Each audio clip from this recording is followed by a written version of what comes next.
Hi, everybody. It's Dr. Lori. Welcome to Ask Dr. Lori.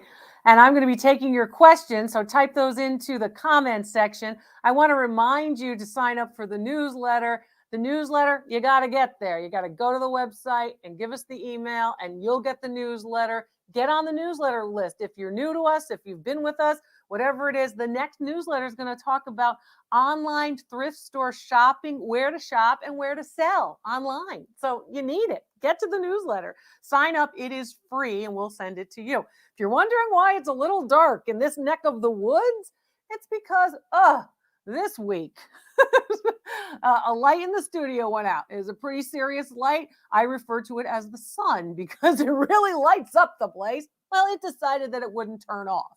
It's not good to have a light on all the time. So didn't work. I had to send that back. That was a whole incident. So anyway, I apologize a little bit that I'm a little bit, kind of dark in my face without as much light, but you can all see me. You know what I look like anyway. So I apologize for that. I'm going to answer your questions, and I'm going to give you those lists that are going to help you to shop for art, antiques, and collectibles, and to resell as well. So type them in. Make sure that your questions have a broad focus. Questions that don't only relate to one little object that you might have that nobody else has, but bigger questions if you can, broader ones. And thank you very much for supporting the channel with super chats and super stickers. It tells me that you want to show your support of the channel and your appreciation. I hope that the information that you're getting on the binge link by watching the videos is helpful to you. It's easy to find the binge link. I talk about it because you don't have to rely on will it get served up. You can go to the binge link and you can do it yourself, and it puts all of the videos in order. So it's a little bit easier than relying on something else. The binge link can be found at drloriv.com. And of course, the binge link gives you in order all of the videos. And there are more than 1,000 videos. So I hope that you will watch. And I hope that you will rewatch the ones that are of most interest to you. And of course, the information is also you can learn how to succeed with art, antiques, and collectibles, build a good collection for yourself, or resell for profit. So that's wonderful if you can do that. That's the binge link. And let's talk a little bit. Oh, Pamela, great question. Do vintage jewelry boxes have any value? Yes, they certainly do. Vintage jewelry boxes, when you're looking for vintage jewelry boxes, they can be the small trinket boxes. It's easy to remember. In the early 1900s, 1900 to 1925, even to 1940 or so, the trinket boxes or jewelry boxes are relatively small. As of course, and it's the same thing with cookie jars. I have to say, biscuit jars are small in the early 1900s, and jewelry boxes are small in the early 1900s, and then they get bigger after World War II. So same thing with cookie jars, same thing with trinket boxes, but jewelry boxes and or trinket boxes are in fact very desirable and collectible. A lot of people do collect them. You've even seen on this set every once in a while some vintage jewelry boxes. Some of them are the old-fashioned trinket boxes that could be ceramic. They could be actually just with a lid. Some of them, and if you're looking for what to look for, here's your list. Some of them have lids. Some of them are hinged with a lid. Some of them are made of cast metal. Some of them are made of ceramic porcelain that's hand painted. Some of them are made of bone china.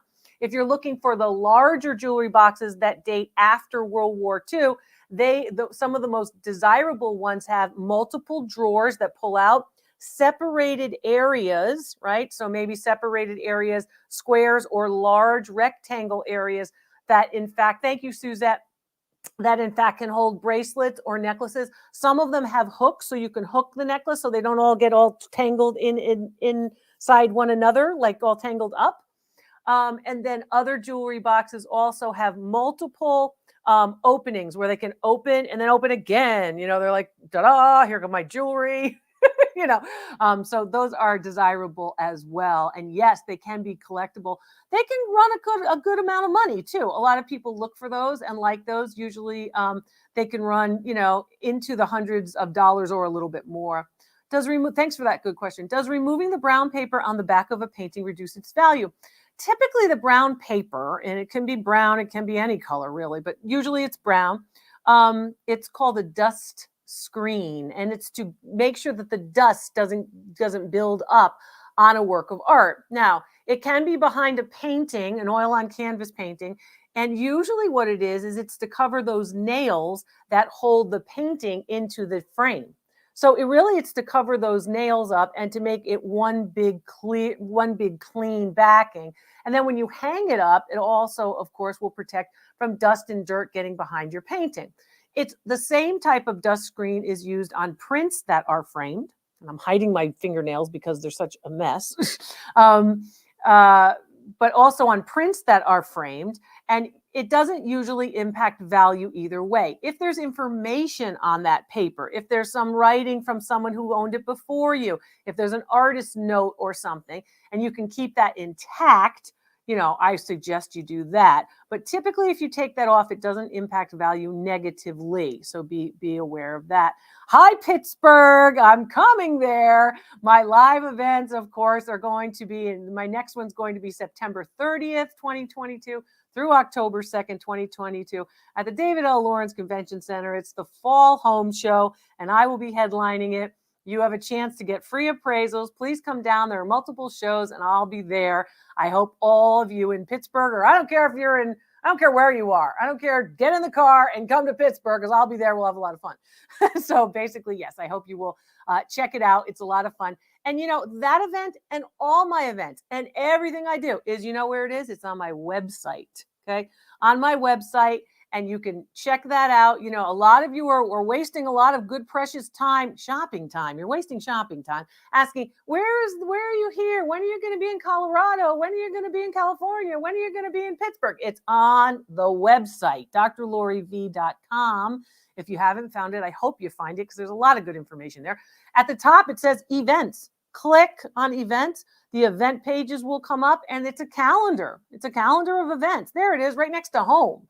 Right under the specials and shop, home, events, click on events. The blog is there, read the blog. But again, the events is very easy.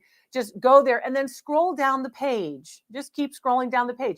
If you want to go to another month, it can be done by months as well. You'll notice that there's actually a calendar there of the month that you're looking at. You get into a new month, the calendar is going to switch. So, but yeah, check it out there. But yes, I will be in Pittsburgh for a live event coming up. That'll be a lot of fun. It always is. Oh, I'm so glad that you had a great time on the 20th. And I'm so happy that we have a great community, right? So your husband is hooked too. I'm so glad. We like to hook the husbands. So that's good. I'm glad you had a wonderful time. The classes have been very wonderful for me too. I want you to all know that. You guys have made it fun for me too. I love to teach, but it's a lot of fun to hear, of course, from all of you. And a lot of you say that, hey, you learn from each other as well as from me, which is great. Don't forget, of course, the classes are selling old stuff for profit, right? So selling old stuff for profit, parts 1 and 2. And because of the demand, we, of course, are repeating parts 1 and 2. So I hope you'll sign up for that. That's on the website. And the very popular class with appraisals, that's still, of course, an option for you too. There are some seats left, but of course, they do sell out fast. And I hope that you will check those out and sign up when you can. Okay, JJ, I have an extra large platter made by Wedgewood, and it dates to 1910. Great, you researched it, but you cannot find any similar pieces. Does that make mine more or less valuable? Okay, because you can't find more that are similar to yours, when it comes to Wedgewood, typically that's going to be an element of rarity. But when you have, and rarity usually drives the market up, okay?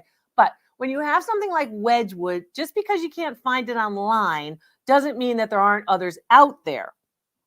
However, I will say that as long as you've checked it, and if you were able to actually date the mark, and it takes a little bit of work to date the mark, but that you've done that is great. And then it should say Wedgewood. Remember, there's not a second E in Wedgewood. There's only one E in Wedgewood.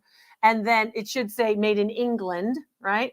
And the other thing is typically if something is rare and you can't get many of them easily, then of course the value usually goes up.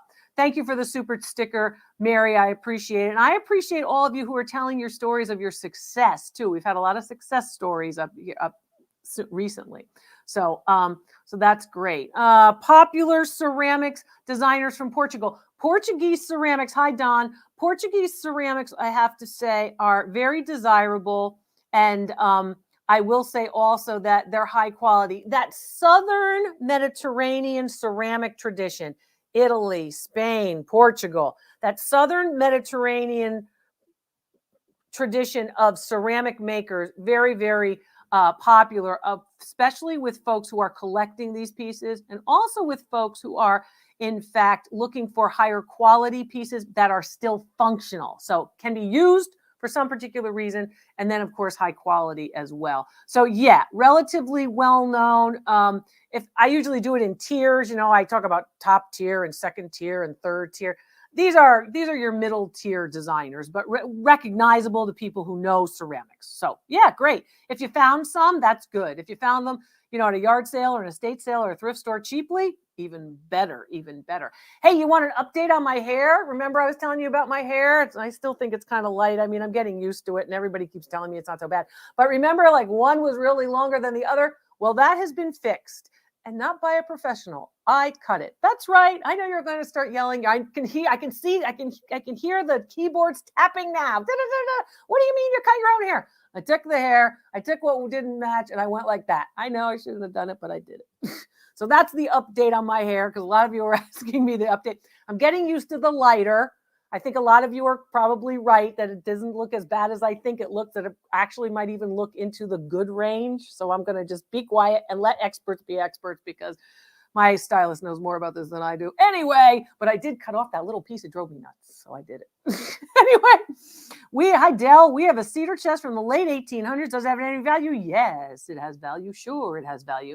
The late 1800s. Now, I want to tell you that one has value. The one from the late 1700s has value. And oftentimes the one from the late 1900s could have value too.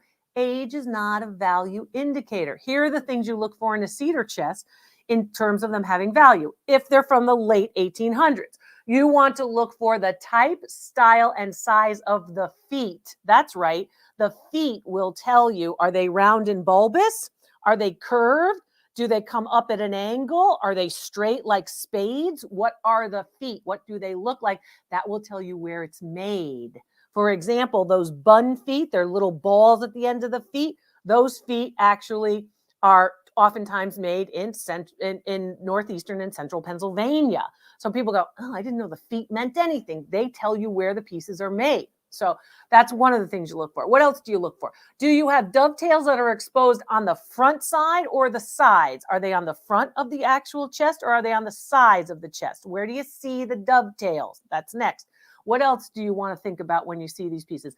The color, because sometimes in the late 19th century or the late 1800s, what you're talking about, in that time period, sometimes they are actually decorated with faux wood grain. So it's not a real wood grain, but they paint on the wood grain. That's something you want to look for. What else should you look for? Does it hinge from the top? Does it hinge from one side? Does it hinge in the middle? How does it hinge? How does it open? Does it open from the top? Is there a drawer for mules? And if you don't know what mules are, they were slippers in the late 19th century. So basically, that's what you're looking for. You're looking at those types of things. Does it have a candle box inside? Long, thin box. So here's your blanket chest, right? This is the top of the blanket chest. Straight across here, nice big rectangle. On this side here, does it have a candle box that opens so you can put a candle in it? Prior to electricity, you'd grab a candle, you'd light it up, and you'd walk around to go get a peanut butter and jelly sandwich, kind of thing, or a glass of milk, that kind of thing. I have to get milk. I don't think I have any milk. Anyway, I digress. So there you go. I love the old fan. I'm one. Some of you I just love you. Anyway, yes, the Eskimo fan is here. You didn't need it today. It was freezing all day, and I keep doing this, so I'm sorry because I'm trying to hide my nails, but I'll stop. Thank you very much. It's nice to see you. We are all getting to be old fans, I guess. But any fan is a good fan. So I love all of you. You know that. What to look for if you're looking for old fans? Oh, okay, I'll give you a list on old fans. First of all, electrified fans. Look for the plug. Make sure the plug's nice and straight geometric. Those plugs are going to indicate date, 1950s, if you will. Also look for where you can see the exposed blades, right? Don't forget that some of the brands like, of course, Westinghouse and GE and Eskimo are more desirable than others. And the color of the base, if you'll notice, the whole table's blue and the color of the base is important too. That's kind of teal, but the color is important for value. And that'll help you identify time period too. I hope that helps. See, that was a little fan side segue. Did you see how I did that? What a lot of fun. We had a lot of fun. So don't forget the newsletter. I'm going to be in Pittsburgh. The classes are a lot of fun. Love the carnival glass plate. Yeah. So this one, of course, is a nice carnival glass plate. When will carnival glass be valuable again for resellers? Well, I will say that, I'm covering up the mic. I will say a couple of things. Carnival glass has really taken a change in the market. However, there are still collectors who do look for it. A lot of people don't realize that they can really get it for a song at estate sales, particularly estate sales. I think a lot of the thrift stores are aware that carnival glass and iridescent glass is popular, but estate sales and also yard sales, we see some pretty good pieces coming out of those places if you're trying to source these pieces. And I talked about sourcing and sourcing tips in my last class because a lot of people are unaware of how to source smart. You got to make sure you stick to that budget. That's important too. So there you go. Cosmetology. Right, Don. I wish. But thank you for the super chat. And I appreciate you guys supporting the channel. But I do think that you're probably looking at least 5 years before you see a real big surge of carnival glass coming back into the market. Do old catalogs like Sears and Roebuck's have value? Found one. I wish prices were like that now. Yeah, you're right. The prices are, oh, wow, things are expensive. They don't really hold a heck of a lot of value. Usually you will see an old Sears and Roebuck catalog. The thing about those is they're interesting. So they're kind of an interest thing, but people don't usually want to pay more than $10 for a Sears and Roebuck catalog. You know, kind of looks like a phone book. They're really pretty big. But what's interesting is to look through it and say, oh, I could get hair tonic from 1908, or I could get, shoes that have, leather uppers, or I could get, whatever it might be. It's interesting to see the products, and it's interesting to see what was marketable during that time period, but usually they really don't hold a heck of a lot of high value. You're not going to, win the lottery if you find one of those and resell it. So, and sometimes that's the case in the market. Not everything is worth $1 billion. And that's what we think of. And when we're thinking about these types of things, I want to also give you not only clues about these objects, but also clues about what's happening. I had a very upsetting phone call. I was very sad for these folks. Very upsetting phone call the other day with, a lovely person who's trying to take care of family, having a lot of issues, very, very desperate. And I wanted to advise her, and I want to add this advice for all of you. She's very upset, and understandably so. Having a hard time, not able to make ends meet, difficult. I get it. And she called to ask me to help in terms of appraisals. And here's what I wanted to tell her. She left a message that was so desperate with personal information, about contact information, about where people lived and what they were doing and phone numbers and this kind of thing. Please, I understand it's difficult. They're difficult times, but please protect yourself and don't leave these desperation phone messages. Okay, you leave it to me, nothing's going to happen. Fine. That's one thing. But if you leave these to people who you're hoping will come and buy objects, or you're hoping will come in and help you in some way, you don't always know that they're going to be able to help you. And as a security precaution, it may be very, very problematic for you. So please, oh my gosh, my mom lives at 123, Main Street in Anytown, USA, and she has all these antiques and she's elderly, and we really need money because we're trying to keep the lights on and the heat going for the winter time, and we really need your help, and please come and help us, and can you stop by? You can't do that. Don't do that. It really will be problematic for you. You don't know what the result will be, and you don't know if these people will take advantage of you or even harm somebody. I've had lots of experience. I've been doing this for 25 years, a lot of experience of terrible situations that have taken place with folks who have made a desperation call like that. So it's fine to hey, you call me, cry to me all you want. That's one thing. Nothing's going to happen there. But if you do that to the wrong person with all that personal information, you could really be in a terrible spot. So be careful. Please be careful. When sourcing paintings, is there a subject matter that sells better than it? Mandy, that's a smart question, Mandy. First of all, I hate to say this, but depending on the time period, portraits don't always sell as well, right? So a portrait painting, I'm talking about an oil on canvas of Mrs. Jones from the late 1800s, the late 1700s, this kind of thing. They don't always sell as well as other pieces. Landscapes, for example, typically sell better. Seascapes sell very, very well. Historical pieces sell very, very well.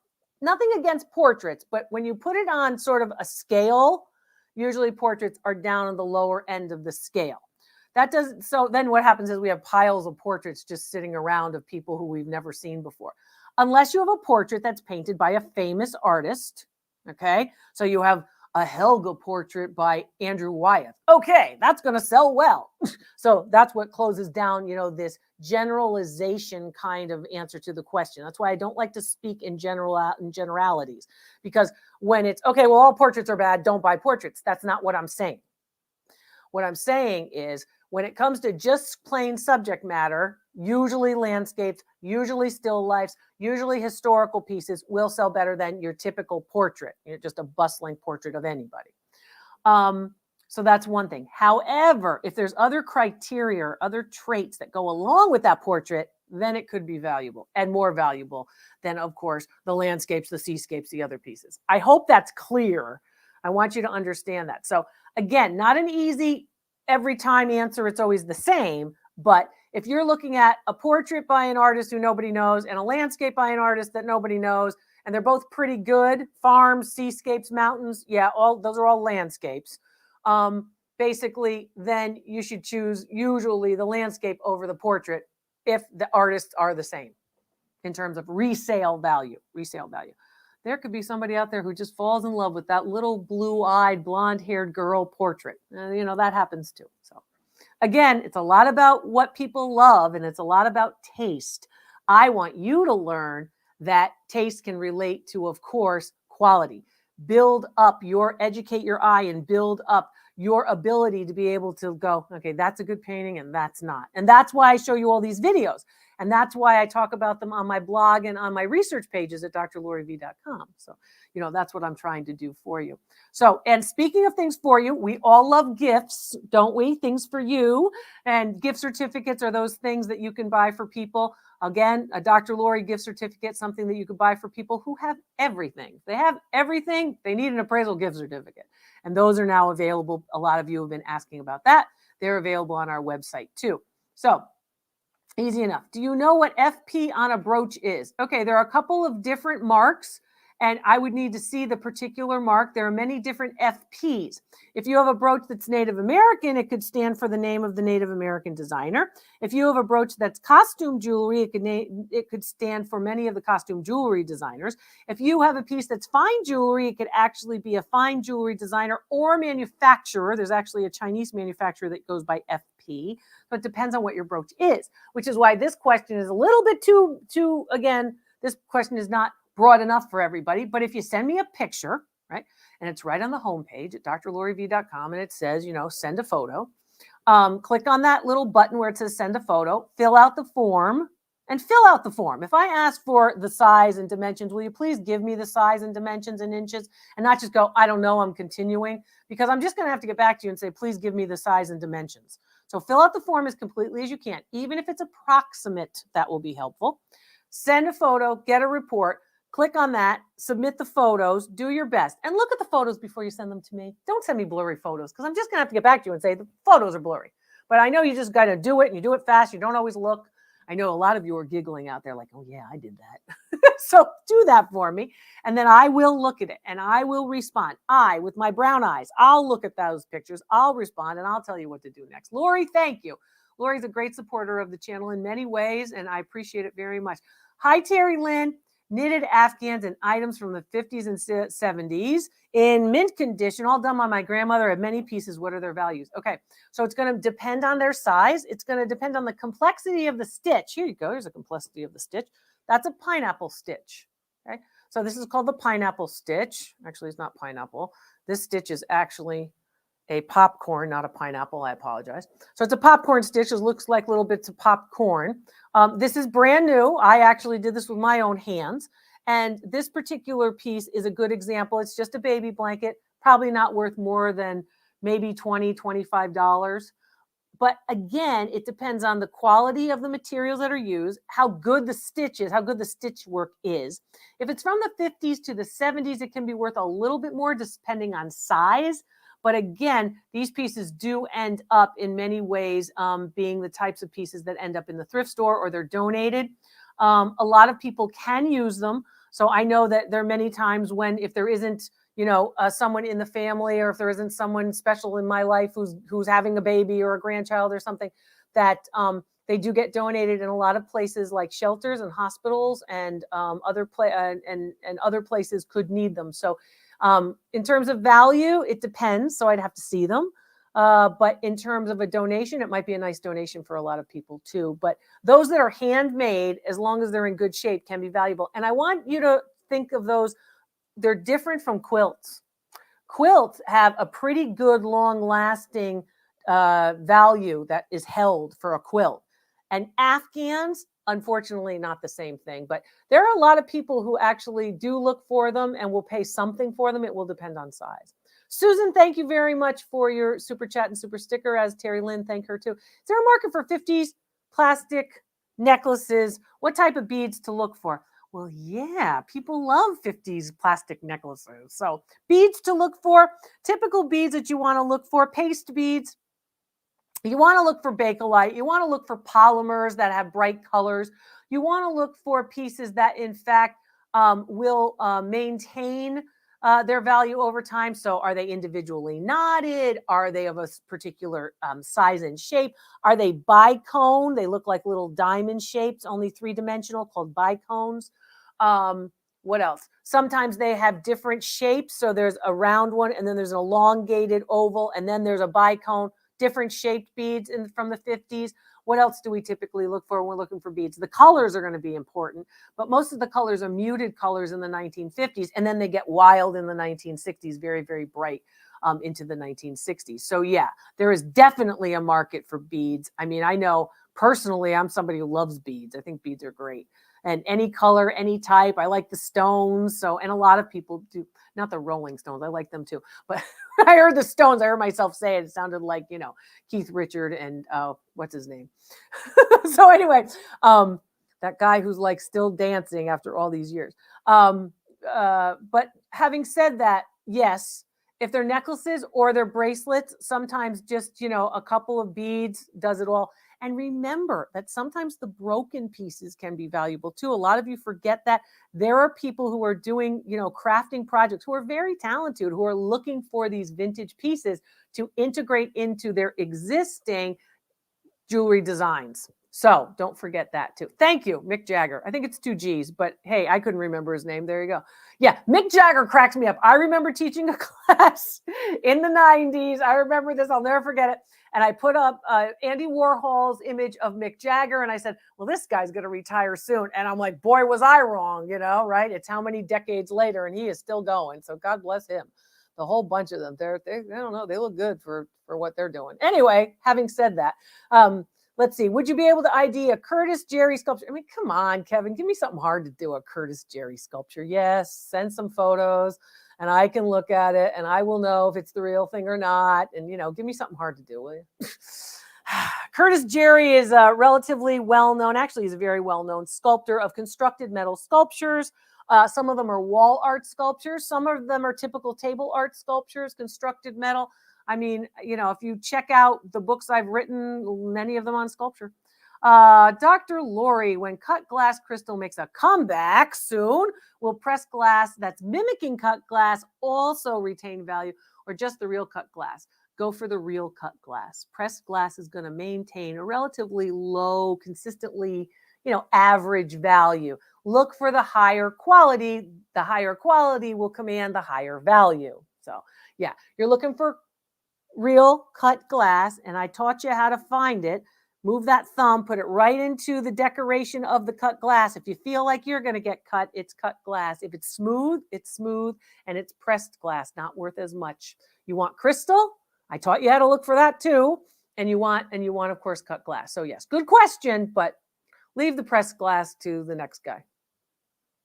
Yeah, that's a good idea. And Carmen's here. Thank you very much, Carmen, for supporting the channel. I appreciate how you support the channel. While I'm out thrifting, I usually have a million questions. Okay. But while I'm sitting on my couch, nothing.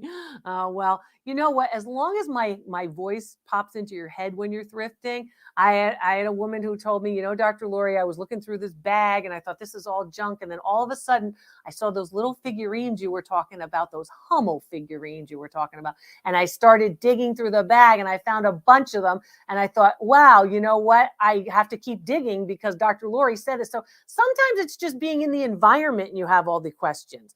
And the thing about this is, you got a phone with you, go to the website and type in those questions, send the photo. I'll be able to help you. So I know how that is. When you're in the environment, you've got all these questions and then you're relaxing and you can't think of anything, but it's good. Relax a little. That's all right. Would Mick Jagger be vintage or antique?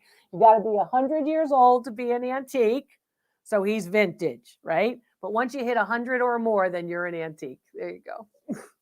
My dad used to say that all the time. Honey, appraise me. I'm an antique. I'm like, you're not an antique yet. He got close. I got to say, he got close. Anyway, Susan, thank you for the super sticker and the super chats. We appreciate that very, very much. I appreciate all of the help that you're giving. I guess it's going to go to some light. You believe this? The light doesn't go. How could the light just not turn off? We'll just leave it on all the time. It really was like the sun. It's just going to be on all the time, I guess. Oh, well, that's how things go. And, does hair in old lockets mean value? Well, if there's hair in an old locket, it's probably been there a while. Oftentimes people will not remove the hair. So I've seen hair in old lockets. I've seen fingernails in old lockets. I've seen string, like pieces of string from someone's dress in a locket, little notes, little poems, a bit of a flower. I've seen all kinds of things in lockets. So can it mean value? It usually just relates to the age.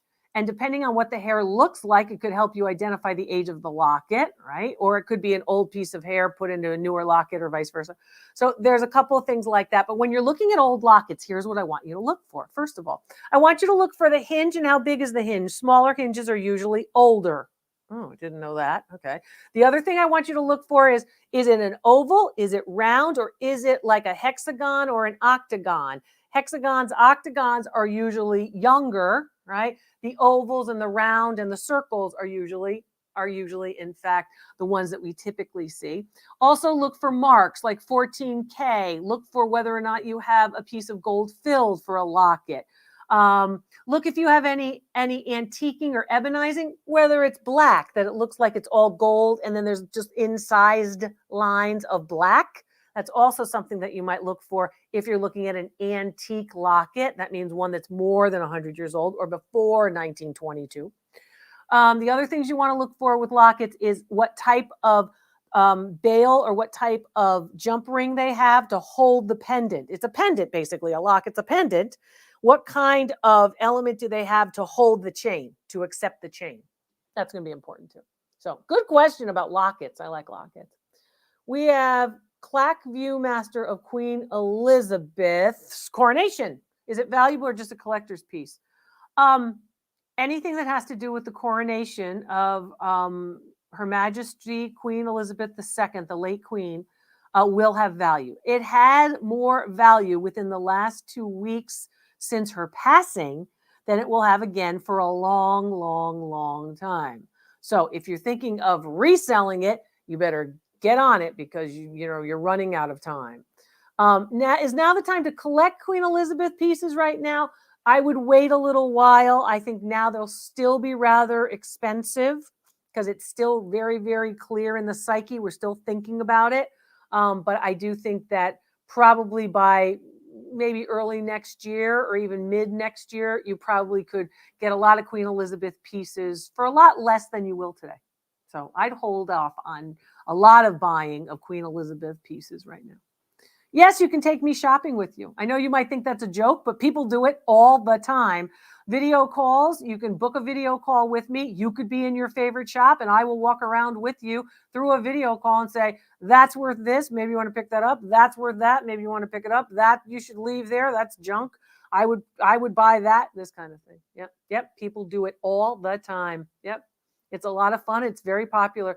Video calls with me are easy to book. You can book them right on my website, right at drloriv.com. Just go to the website and it says find values and it says book a video call and click on it. And if you want something in writing after the video call, I will send you something called an add-on list where I list everything that we talked about in the video call with the values, and you can get those through email after the video call. So people say, oh, it's a video call and I can't get anything in writing. Yes, you can. But, you make these decisions that, this can't happen or that can happen. And, I got to tell you, you're not reading. You're just not reading. And I understand, but I'm starting to feel like, why am I typing if you're not reading? So I know you're reading, but the add-on list is very, very popular too. And hi from France, West Germany items collectible. Yes, particularly the pottery. 1950s to 1970s ceramic pottery from West Germany. Popular, collectible, oftentimes the stoneware with a glaze. So pretty big bottle vases or large open vases, West Germany, yes. So I appreciate that. Thank you for being with me too, my friends from France. Can I shop with you in a 10-minute call? Sure, you can shop with me in a 10-minute call. I'll look at 3 items in a 10-minute call. So sure, you can shop with me in a 10-minute call. 10-minute calls have a limit to the amount of objects that I will look at. So everybody goes, oh, well, really, I might as well just do a little bit of a longer call because there's no limit to the number of items. There's only a limit to the time. So you all know I'm fast. You've seen how fast I am in appraising objects. I see it. I know it. We move on. I appraise it. So, I think it would be better to do it a little longer. But yes, if you want to do a 10-minute, sure, you can do that. You can do that. The 30-minute calls are very popular. A lot of people realize that they're a very good bargain. Wedgewood china, great homes of Britain, right? With the castles, of course. Are they valuable now? Yes, they are. They're valuable now. And they're going to continue to be valuable. They're not only about, oh, here's, of course, Windsor Castle, and here's Sandringham and this kind of thing. But yes, they are very, very desirable always. They have a long-standing collection, the Castles collection. Saw a small clock today with a Murano sticker. But no other mark. Is it authentic? It depends on what that Murano sticker says. Does it say in Italian in the manner of Murano? What does that mean? Well, a lot of them say Murano, but the Italian around it actually says, if you translate it, in the manner of Murano, which means it's made in the style of Murano, but it may or may not be made in Murano. The pieces that are made in Murano say Murano. So be aware of that. I'd have to see it to, of course, authenticate it. But yes, I can authenticate it. You picked up a jet black plastic bead necklace with a matching clasp that closes by twisting it shut. Is it more valuable than a regular clasp necklace? No, it's not more valuable. It has a value, but it is not more valuable, because if you put a 14-karat gold clasp on that gold, just in its gold weight, will be more valuable than a piece of plastic. Okay, so it matches, and that's great, but that doesn't mean it's more or less valuable. Objects have value of their own right. I know you want to compare it to something else, but oftentimes those kinds of necklaces don't come with a 14-karat gold clasp. So comparing it really doesn't mean much. But good question. Good question, Liz. Thanks so much for that. I'm sorry to ask this, but I've not heard you mention, do you appraise full length, full fur trim? Yes. Full length, full fur trim. Yes. I think I understand what that is. So, if you have something, so for example, on a coat that goes all the way down, will I evaluate the coat? Or is it just the trim that's been removed from a coat? Yes, I will. And I can tell you which animal fur it is. Is it fox? Is it beaver? Is it mink? Is it, whatever, sable, whatever it might be. So yeah, I can appraise that. And yes, you can book a video call anytime. As I said, it's very easy, drloriv.com. Not difficult to do. Not difficult to do at all. I also want to remind you, a lot of you are asking if I will do collaborations. Yes, I'll do collaborations. If you would be so kind as to the people who you like and you want me to collaborate with, ask them to get in touch with us.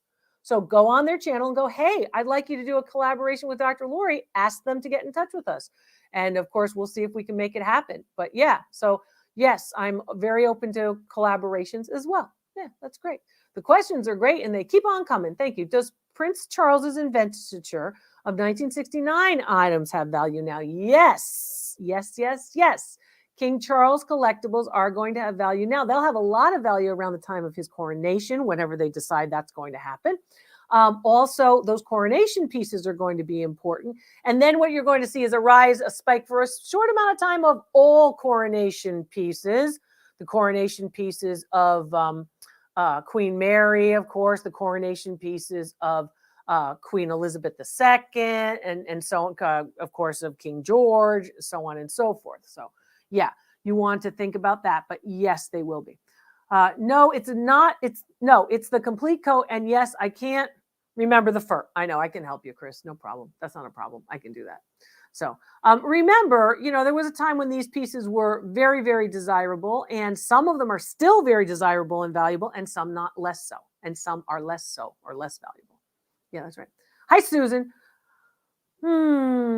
If you have things, or you'll be amazed how quickly you can. Thank you so much, Susan. That's a very nice thing to say. And it's true. I oftentimes have been known to say, and all of you have had my video calls know this, I've been known to say, if you're organized, I'm fast. So, just get it out on the table. Don't get, oh my gosh, overwhelmed. I don't know. And, just put it out on the table and give me a call and we'll do it on a 30-minute call. But it is possible to get a lot done. And I think people are happy about that, because then they can sort of move through. If you do a video with many items, could you invite your family and friends to watch? Well, sure. I don't care who watches. That's fine. A lot of people do this. They get their friends around to help defray the cost. So they say, well, Susie's here and she's going to take 15 minutes and I'm here and I'm going to take 15 minutes. You're going to do 15 minutes of her calls and 15 minutes of my calls. And it doesn't matter to me. It's fine. A lot of people do that. Or if the family wants to get... Let me tell you about one family. One family, I'm going to put them in New York State. I'm not going to be too specific, but one family actually does this. They are willing to pay for the calls, the video calls, if I answer a question correctly. So they pose a question to me and a question to the person who loves the antiquing, and they say, we're going to, in fact, pay for this particular call with Dr. Lori if you can guess what Dr. Lori's answer to this question is. So then they ask a question of me and I answer it like, do you like strawberry ice cream? And I say yes. And if the person who wanted the call actually says yes, I think Dr. Lori will say yes to she likes strawberry ice cream, then they pay for the call. It's a deal. So she's a riot, because she's like, I'm getting these questions right, Dr. Lori. It's hilarious. So the whole family's involved. I like it when everybody's involved. And you know what I will tell you, ladies, your husbands, your partners, gentlemen, your husbands, your wives, your partners, everybody likes it. It's a lot of fun to know about the stuff. It's a lot of fun. And whoever's around is good. I oftentimes do talk to the animals too. So if you've seen me talking to the dogs and the cats and the fish and the birds, and I do that. So during the calls as well. I'm sorry, I missed a question. I apologize for that. I was chatting. What a nice bunch tonight. We've got so many great questions and a lot of good ideas. Hi, Angela. I found a musical poster about fame. Fame, I'm going to live forever, that fame. Okay, it's professionally matted in frames. Oh, $4. That's good. Yeah, that's good. Anytime you see those movie, TV, types of pieces that are framed up, the frame alone is going to be valuable. $4 is great. That's a great one. There's lots of great values out there. There's lots of great pieces out there and lots of great information. Where's the great information? Right here on the channel. I'm Dr. Lori. It's good to be with you. I'll see you next time.